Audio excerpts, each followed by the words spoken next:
looking to throw it, and he's got the touchdown! Here's Brady's pass. It's Gronkowski! Oh, Max strips it! He is unbelievable!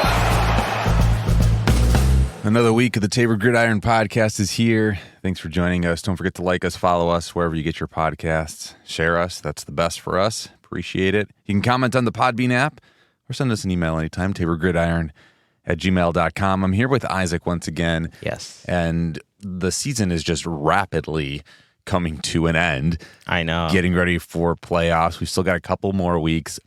But it's just crazy how fast everything is going. We do have the first team to clinch a playoff spot this week, which is cool. The Eagles are officially in the playoffs. I don't want to say that means a whole lot because do they have the potential to get home field advantage and all that? Yeah, if they can really keep steamrolling, they could still kind of be a lower seed. It doesn't guarantee any wins. It doesn't guarantee a Super Bowl or anything like that. Football, crazy things happen, and crazy things happen all the time. They are steamrolling, but we saw them lose their first game a couple weeks ago. They still could lose a couple more games, and it could be, the low seed in the playoffs can come in and knock the Eagles out. Just you never know what's going to happen in a football game. And so it doesn't guarantee anything, but hats off to the Eagles. We've been talking about them for weeks, especially early on. Were they that team? And they've kind of proven that, hey, yeah, we can play. And we're building constantly on what we're doing well, what the mistakes that we've been making. And yeah, did they have an easier season, especially early on? Yeah, they still kind of, for the rest of this season, they play the Bears coming up, the Cowboys. I think that'll be a good battle just to see who's really going to be. Those are playoff positions that they're fighting for there. And then you have the Saints and the Giants. It's kind of an easier rest of the schedule for them. I agree. And especially with this easier schedule, it's kind of hard to judge. Because some teams have harder schedules and they'll have more opportunities to prove themselves. But with an easier schedule, you don't exactly know their entire potential because who knows? Maybe they are just this powerful team that can just whoop everybody in the league. But with these easier schedules coming up, you don't always know the potential that they have. For sure. But they're scoring points. That's true. I don't know what their average is. You're just looking at it, though. 35, 20, 40, 48, 35. Their offense definitely knows how to click and knows how to make plays and get down the field. The defense has been doing fairly well. I don't know. Eagles are definitely the team to continue to be watching to see what's going to happen and what's going on and whatnot. And, then you got legends, Tom Brady. I know we keep talking. You got to talk about it in the sense of it's crazy that he's this old and doing so well in football. Times that he is throwing the ball 40, 50 times is really impressive. But we've also seen the struggling Tom Brady. Yes. And the struggling team. And this week was kind of a blowout. They almost completely blew him out of the water. They ended up scraping and getting a touchdown.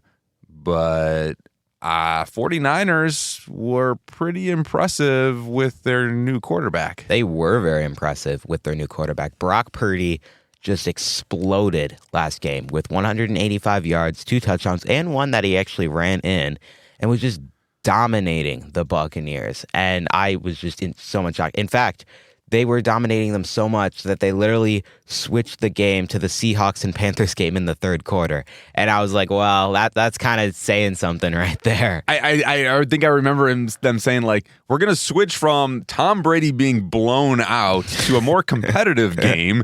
And you're just like, wow. You don't usually hear that with Tom Brady. For sure. But here, even in that game, Tom Brady throwing the ball 55 times. It's impressive that he's able to do that. But it's all just the little dinks and dunks and short passes here and there. I'm watching him miss wide open receivers, guys dropping the ball, but the ball wasn't in the right spot. There were a lot of passes that were short or then over the head. You're just really not seeing Tom Brady. You're seeing the mental state of it, of how he's managing the game and what's going on and his knowledge. But at some point, your brain is going to keep going and saying, I could do this. But at some point, your body is going to go, I can't do this anymore, and I can't keep getting hit. I don't know. The 49ers defense, though, is on fire. Just amazing. Can the 49ers continue to make a playoff run and continue to do well? I think with their defense, they can. Mm-hmm. And then, Brock Purdy showed that he is capable of kind of managing. He's still young. He's still new. He did just a fantastic job of doing his job. Exactly. He did enough to help the offense to win a game. The defense drastically helped that. But that's a big win for him. He is like the guy that's taken last in the draft. You start your first NFL game, and it's against Tom Brady and the Buccaneers, and you didn't just win, you blew him out of the water. Like, that's a confidence booster if I've ever heard a confidence booster. Oh, 100%. That will definitely jumpstart him and get hit and help him to become more successful. And he did amazing. And he was hitting people like Christian McCaffrey. Deebo Samuel did get a high ankle sprain in that game, but he's still going to have Christian McCaffrey to rely on, and the defense with Nick Bosa and everyone supporting him. I think they're a really solid team and definitely a playoff contender. You mentioned injuries. I think now these last several weeks, these are those key weeks of, can guys stay healthy? Because as teams are making these playoff runs, key guys go down, key guys get injured, and those can drastically change your team. Mm-hmm. Now, the Cardinals have been struggling. Are they really going to be that good to make a run, even make it to the playoffs? They're kind of in the hunt at the bottom of it. But then you got their star quarterback going down.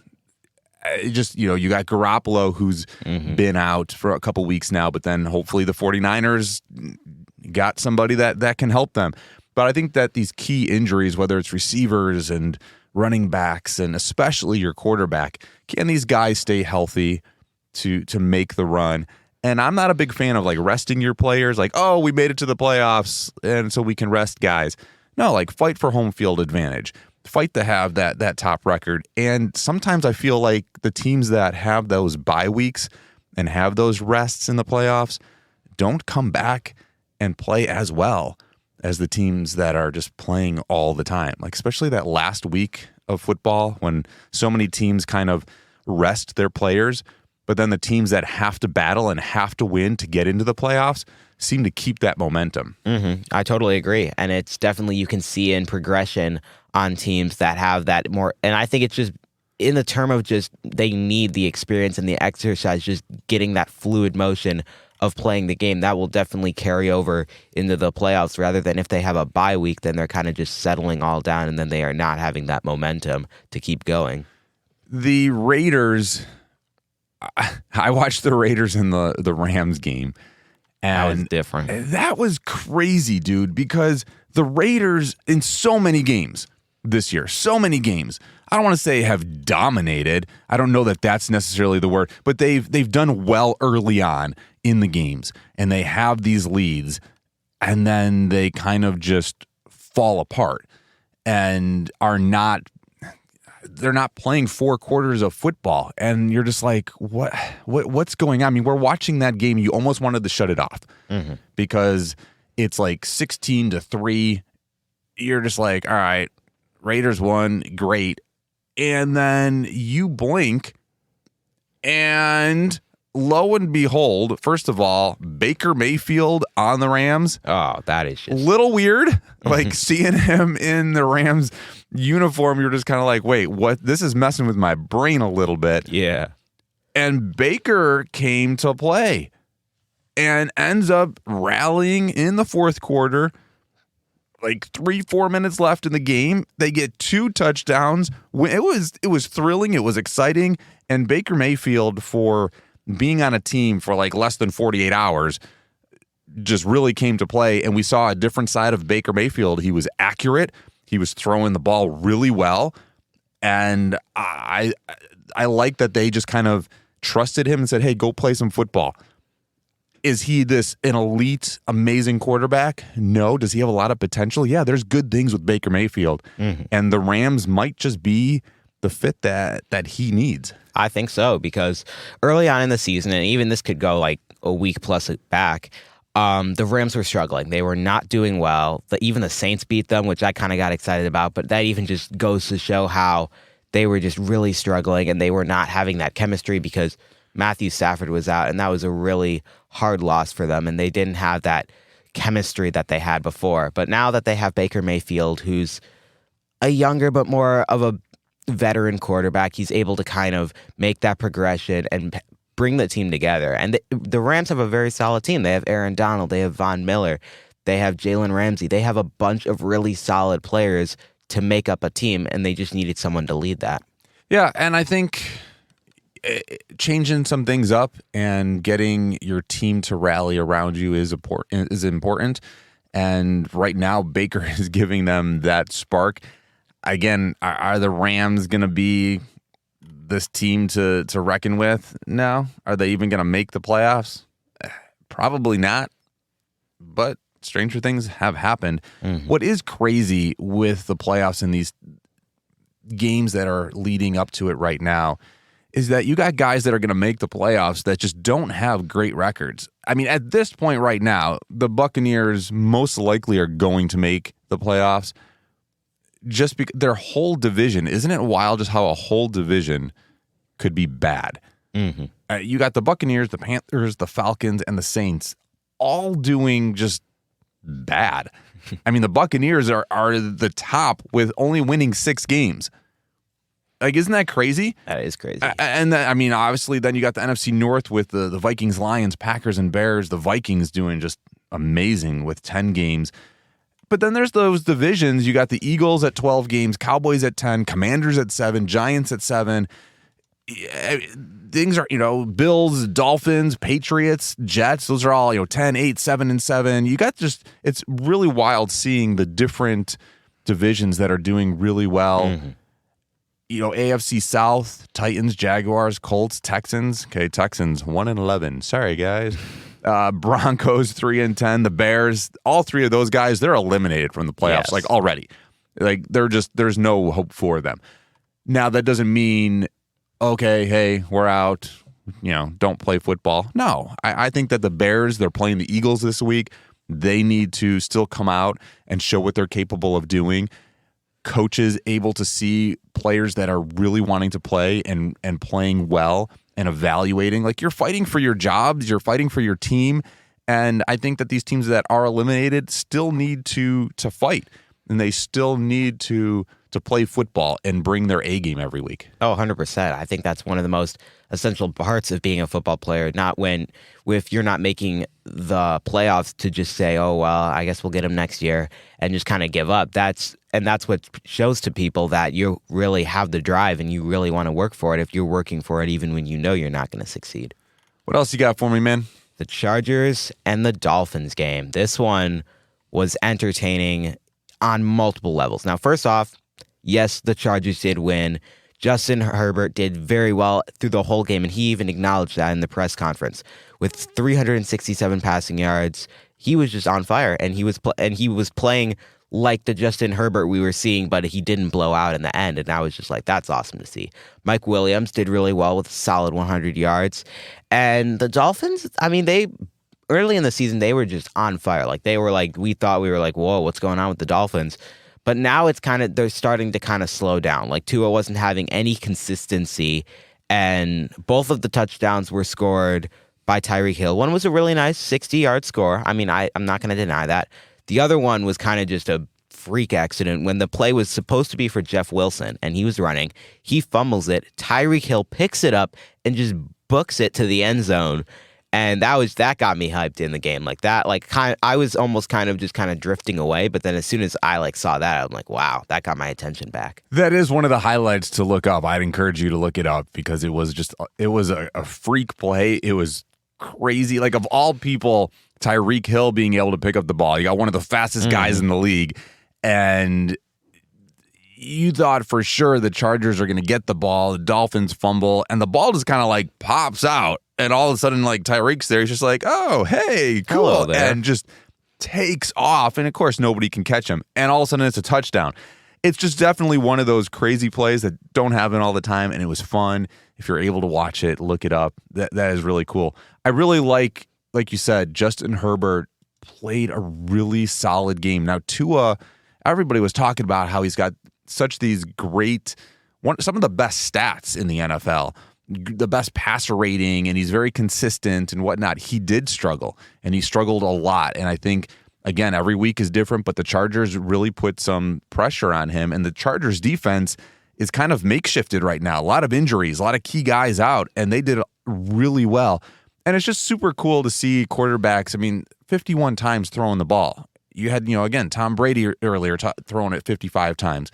That's a lot to be throwing the ball 50, 60 times, but when you're as accurate. He had 39 completions. Mm-hmm. Like you said, 367 yards. He was just off the charts, phenomenal. It was a lot of fun to watch, and I'm excited to see, I guess, what the Chargers can do going forward, and can they continue? I am excited to see that too, because they have a really solid team. Like, I am super impressed by all aspects of their team. Like, they got Khalil Mack on defense. It was actually... And getting their receivers back, though. Exactly. You had Keenan Allen out. You had Williams out. And these guys coming back now that you're giving the weapons to Herbert. And I think that's what was cool to see, is that he was able to get it to veteran receivers that are able to help him now. If everybody can stay healthy, we got a shot here. Oh, 100%. Yes, we have a shot here, because with these veteran receivers back, I've even talked about in the past, a younger quarterback needs veteran receivers or veteran running backs or just veteran players around him to often help him succeed. That's even what we saw with the Dolphins. Tua Tagovailoa and Tyreek Hill. That was just a perfect combination, because Tua had someone reliable he could always count on, and that's what helped them to succeed. First of all, nice job with Tua's name there. Yeah, that was a little impressive there. That's a nice job. Yeah. Okay, T.Y. Hilton. You remember T.Y. Hilton? Colts receiver? Yes. Yeah, he's pretty good receiver. Had some injuries the last couple of years, in and out. Was real solid, though. Cowboys just signed him. Oh. It'll be interesting to see. Now, he hasn't played for a while, but you got a veteran guy that's just another weapon for the Cowboys. This is the first time you're hearing this. Thoughts? Good, bad? What do you think about that? I think it's good. I think it's definitely going to help them, because they have been just a force these last few weeks. And Dak Prescott has been playing outstanding. Ezekiel Elliott has been great. But now that they have T.Y. Hilton, that's going to be a great weapon for Dak Prescott to use, because, like you said, he is a veteran. I've known him for however many years. And yeah, I think he's a very great receiver. It'll be interesting to see how that plays out. These last couple weeks. I know there was a lot of talk about, Odell Beckham Jr. coming in on a team. He's still coming off and recovering from the injuries, and there's just all that controversy and stuff. To be honest with you, the T.Y. is a little different. Like, he's on the waivers, they can pick him up. He's not playing, and they sign him. Odell Beckham Jr., is he done playing football? I don't know, and I don't think you can necessarily say that. I think he needs an attitude check for sure. It's just going to be my opinion there. But I think at this point, for this year, he needs to not play. There's too much stuff going on. There's too much controversy. We're getting towards too much far into the end of the season, going to the playoffs, and just having a guy jump on the bandwagon at the end that doesn't even really want to play football throughout the season and whatnot. Yeah, he's still recovering from an injury, but I think if you're going to get another guy like that, one, he needs to really change his attitude about football, about the game, and it being about his team and his teammates and not him. And I think there's just a little bit too much him, which has caused him to struggle and caused him to have teams not really want him to pick him up. So does it mean that he's never going to play football again? No, but at least for me, I don't want to see him on a team until next year. This happens, where teams kind of pick up guys last minute that are sitting around and whatnot. Is T.Y. going to help the Cowboys do better and make a run? Possibly. I think it's just going to open up a little bit more plays, because he is a veteran that has the knowledge to at least do some routes, help Dak out. Oh, yeah, for sure. Take some defenders with him to open up other guys to have plays. So that could be an interesting thing. That would be a very interesting thing, and I think that would really benefit the Cowboys because, like I said, they were a force, and they are doing very well. They are definitely a playoff contender this year. So who do you think is going to be the top in the AFC? Bills, Chiefs right now are really battling it out of who's the better team, who's going to take that top, who's going to take that spot. What do you think from what you're seeing right now? Are the Bills just going to keep plowing through? The Chiefs going to make a run here? What do you think? I'm not sure. I want the Bills to make a run. I want them to succeed because Josh Allen has just been doing so well. He's been playing his heart out, and I think that here's my opinion. They actually, obviously, we could go back and forth on this forever, but they should have been there last year. Last year, they should have been in that spot, but we can't go back. We can't change time. But I think this is their year. This is their year I'm hoping for. You and me both, man. I've been riding with the Bills all this year. I was riding with the Saints, but now they kind of left me. So I'm hopping on your back. They can't let me down here. I think this is their year. They got the Dolphins. They got the Bears. Mm-hmm. Which again, you can sit there and go like, "Oh, they got the Bears. The Bears are horrible." No, that's the game that you can lose because you're not expecting that. Exactly. The Bears are fighting their heart out. Yeah, we're out of the playoffs, but hey, we can knock the Bills out and we can give them another loss. Like you just never know. But you got the Dolphins, you got the Bills, you got the Bengals. That's going to be a great game. You got the Patriots. Again, those are just good, hard division games. They really can do well towards the end of the season, and I want to see them succeed and do well. They just need to keep doing their game plan, keep playing, and I think if Josh continues to lead the way that he's leading, it's going to be a battle, though. And I think it's going to be a battle for years to come, watching some of these guys, with the Bengals, the Bills, and the Chiefs just kind of really battling it out. And people like Patrick Mahomes and Josh Allen, it's a lot of fun watching. It is a lot of fun watching and just seeing all these really talented and skilled players come together and just battle it out. And that's often when you see the best football. Like we've even been advocates for the Super Bowl is great, but oftentimes the championship games are just beyond amazing and oftentimes better because it's just it's just those teams wanting to be in the Super Bowl so bad. So you really see what's inside of them. I cannot wait for let's put it this way. I don't want championship week to come because that means that we're like practically done with football. And I feel like we just started. I know, just started talking and breaking this all down. And where is time going? But I cannot wait for championship weekend. That is just fantastic. It's a ton of fun, and we keep talking about it, and we'll keep talking about it. 4 weeks left of football, of the season, and then we get some good, epic playoff play. I'm excited. This week is going to be fun. All right, everybody, just you got to make sure there's games on Saturday, there's games on Sunday, there's games on Monday, Thursday. This is just packed. It's actually like crazy. You got this Thursday, then you got Saturday games, then you got Sunday, then you got Monday, then you got Thursday again. Wow. And now we're into Christmas. You got games on Christmas Eve. You got games on Christmas Day. You got games Monday after Christmas. Like, this is just packed football these next couple weeks, and I'm excited. We get to spend a lot of time. Sometimes you can look back and be like, I wasted that much time watching football. There's so many games and so many things happening, but it's going to be a lot of fun. It is going to be a lot of fun, and I am very excited to see these playoff games and even just these games to come because we're going to see the best of all these teams and people and the teams really fighting for it. And we are going to be here breaking down all those games. Don't forget to like us, follow us on wherever you get your podcasts. We're on Podbean. We're everywhere, honestly. And hopefully you will be here with us next week. See ya.